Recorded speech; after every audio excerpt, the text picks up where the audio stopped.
Good morning dear students. इससे पहले हमने एनआईएस के कक्षा 10 के पेंटिंग सब्जेक्ट के तीनों पार्टों के इंपॉर्टेंट प्रश्न पढ़ लिए थे। यदि आपने उस क्लास को नहीं देखा है तो लिंक आपको डिस्क्रिप्शन बोर्ड में दिया गया है। आज हम बिल्कुल सरल तरीके से इस पार्ट 4 के सभी इंपॉर्टेंट प्रश्न पढ़ने वाले हैं। ये इंपॉर्टेंट प्रश्न वही है जो हमने हमारे कोचिंग में 10वीं बोर्ड के विद्यार्थियों को नोट्स के रूप में लिखा है। ये सभी प्रश्न आज के इस वीडियो में हम पढ़ने वाले हैं। तो चलेगा, अब चलते हैं लैपटॉप की स्क्रीन पर, वहां पे हम इस चौथे पार्ट के सभी इंपॉर्टेंट प्रश्न पढ़ने वाले हैं। तो ये है हमारे कक्षा 10 पेंटिंग के सब्जेक्ट का चौथा पार्ट। इस चौथे पार्ट का नाम है भारत की लोक कला। चौथे पार्ट का क्या नाम है? भारत की लोक कला। चलिए इस चौथे पार्ट के सभी कोचिंग के इंपॉर्टेंट नोट्स को देखते हैं। चलिए पहला प्रश्न है जिसमें आपको कहा गया है भारत में फर्श पर बनाई जाने वाली प्रमुख सजावटों के नाम लिखिए। यानी जो आपके भारत में जो फर्श पर बनाई जाती है सजावटें, उनके आपको नाम पूछे गए हैं। तो इस प्रश्न का उत्तर है भारत में फर्श पर की जाने वाली प्रमुख सजावटों में अल्पना, रंगोली, कोलम तथा सांझी है। चलेगा, नेक्स्ट प्रश्न की तरफ बढ़ते हैं। नेक्स्ट प्रश्न है कोलम पेंटिंग में प्रयोग की जाने वाली बनावट और आकृति कौन सी है? एक तो आपको बनावट बतानी है और दूसरी आपको आकृति कौन सी है ये भी आपको बताना है। तो इस प्रश्न का उत्तर है कोलम पेंटिंग में प्रयोग की जाने वाली बनावट, जो आपके बनावट है वो तो आपके ज्यामितीय है, और जो आकृति है वो आकृति कौन सी है? फूल है। चलेगा, नेक्स्ट प्रश्न की तरफ बढ़ते हैं। नेक्स्ट आपके तीसरा प्रश्न है जिसमें आपको कहा गया है कोलम पेंटिंग के तरीकों को संक्षेप में लिखिए। ये साथियों प्रश्न आपके बोर्ड के एग्जाम के पॉइंट व्यू से इंपॉर्टेंट है। इस प्रश्न को आपको अच्छे तरीके से समझना है। साथियों इन सभी प्रश्नों के यदि आपको नोट चाहिए तो इसके लिए आपको टेलीग्राम ग्रुप का लिंक आपको डिस्क्रिप्शन बोर्ड में दिए गए।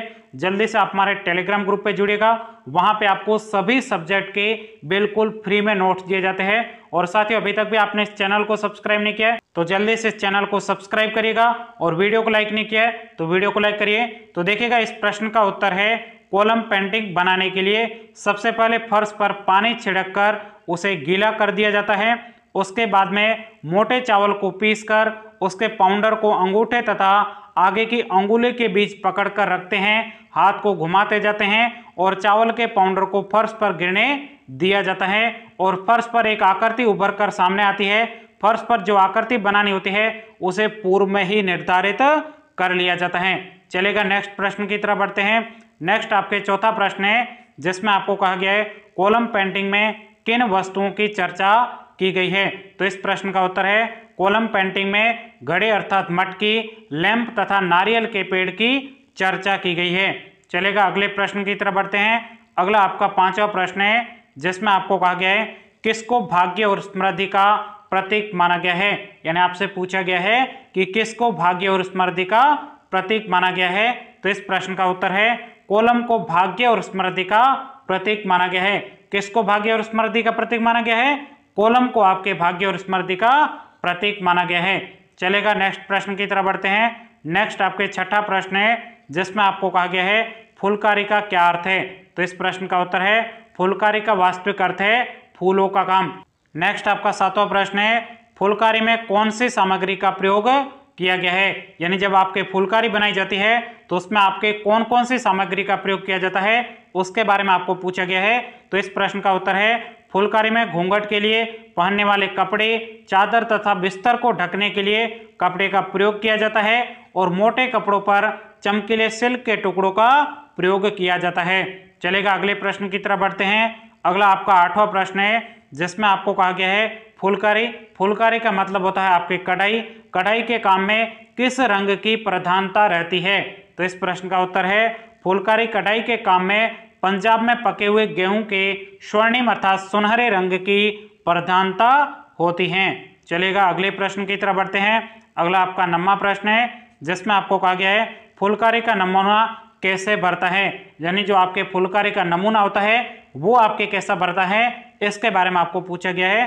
तो इस प्रश्न का उत्तर है फुलकारी का नमूना समतल तथा खड़े टांकों की सिलाई तथा कढ़ाई के कारण फुलकारी का नमूना उभरता है। चलेगा, अगले प्रश्न की तरफ बढ़ते हैं। अगला आपका 10वां प्रश्न है, इसमें आपको कहा गया है कंथा का प्रारूप एवं प्रेरणा का क्या स्रोत है? तो देखिएगा, इस प्रश्न का उत्तर है कंथा का प्रारूप एवं प्रेरणा का स्रोत ग्रामीण प्राकृतिक दृश्य, कर्मकांडीय, धार्मिक क्रियाएं, नित्य प्रयोग में आने वाली वस्तुएं, ग्रामीण त्योहार, सर्कस तथा अन्य मनोरंजन प्रदान करने वाले खेलकूद तथा ऐतिहासिक हस्तियां जैसे रानी विक्टोरिया से लेनिन तक के चित्र कंथा का प्रारूप एवं प्रेरणा के स्रोत होते हैं। चलेगा नेक्स्ट प्रश्न की तरफ बढ़ते हैं। देखिएगा साथियों, ये सभी आपके कोचिंग के इंपॉर्टेंट नोट्स है। यदि आप सिर्फ इतने ही इंपॉर्टेंट नोट्स पढ़कर एग्जाम देने जाओगे तो इससे बाहर आपके बोर्ड के एग्जाम में एक भी प्रश्न नहीं जाने वाला है। इसलिए आपको इन प्रश्नों को अच्छे तरीके से आपको अपनी कॉपी में नोट करना है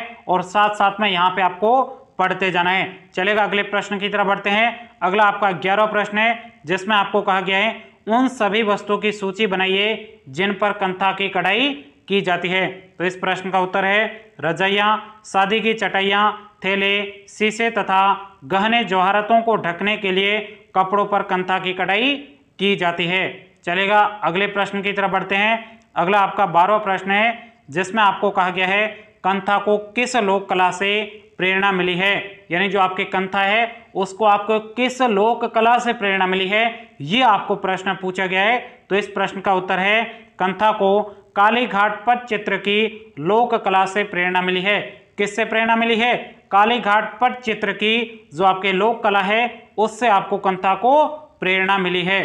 चलेगा अगले प्रश्न की तरफ बढ़ते हैं। तो अगला हमारा 13वां प्रश्न है, जिसमें कहा गया है 2 पंक्तियों में कंथा साड़ी का वर्णन कीजिए, यानी यहाँ पे आपको कंथा साड़ी के बारे में पूछा गया है।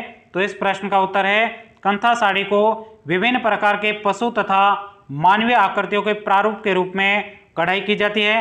कंथा साड़ी के आधार के रूप में गुलाबी रंगों को विभिन्न रंगों के धागों से चेन स्टिक पद्धति अर्थात श्रृंखलाबद्ध धागों से कढ़ाई की जाती है। इसमें सफेद, हरा, बैंगनी, लाल, भूरा, पीला तथा काले रंगों का प्रयोग किया जाता है। अभी तक भी साथियों आपने वीडियो को लाइक नहीं किया है तो जल्दी से आप वीडियो को लाइक जरूर करेगा। अगला हमारा वेरी इंपॉर्टेंट प्रश्न है, यह आपके बोर्ड के एग्जाम में 3 से 4 बार प्रश्न रिपीट हो चुका है, इसलिए आपको इस प्रश्न को अच्छे तरीके से तैयार करना है और इस बार भी आपके डेफिनेटली ये बोर्ड के एग्जाम में प्रश्न पूछा जाने वाला है।